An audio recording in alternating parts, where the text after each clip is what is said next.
This definition alone does not give us the full picture.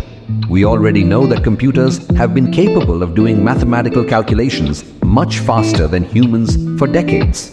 For example, if you ask a computer to multiply 1230 by 2480, it will do it instantly, far faster than any human ever could. In fact, a computer can perform millions of such calculations every second. In that sense, computers have always been ahead of us in solving arithmetic problems. But here is the key point.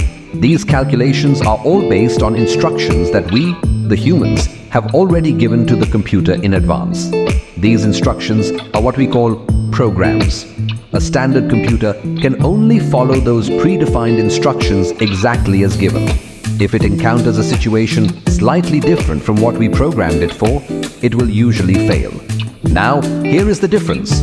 When a computer is able to do something new, something we did not specifically teach it, by learning from the data and recognizing patterns on its own, that is when we say the computer has artificial intelligence. In fact, the concept of understanding or mind itself is quite vague. But even if we leave that aside, each AI can only perform the specific task it was trained for. If you want the AI to do a new job, it must be trained again, often from limitations we discussed so far, explain why, even though science fiction movies talked about AI decades ago, the real development of artificial intelligence took much longer to happen.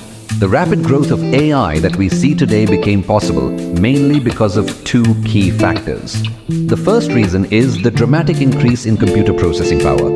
Back in the 1990s, computers simply did not have the capability to run AI programs. But over the last 20 years, the computational speed of computers has increased by several thousand times. This incredible improvement is what finally made it possible to run complex programs like artificial intelligence on regular machines. The second major factor was the rise of social media. Let me give you an example.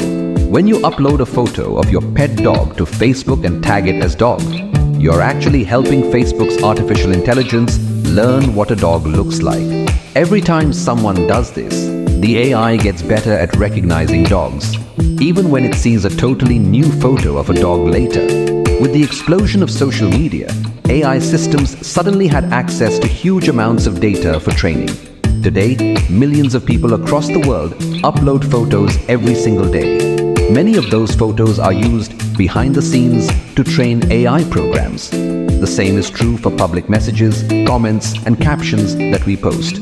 All of this content is used to help train artificial intelligence in understanding natural language, the way we humans actually speak.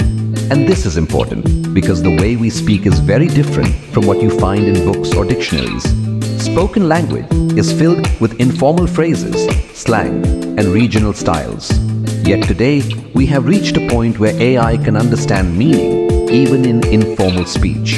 And that is largely thanks to the vast amount of training data AI has received from language used on social media. By now, you should have a general idea of how an artificial intelligence system is trained. But there are a few important things you need to know. When an AI is trained using millions of images and messages, the process is not done manually by humans. That would be practically impossible. Instead, the training is handled automatically by powerful software systems designed for that purpose. And this leads to a major problem.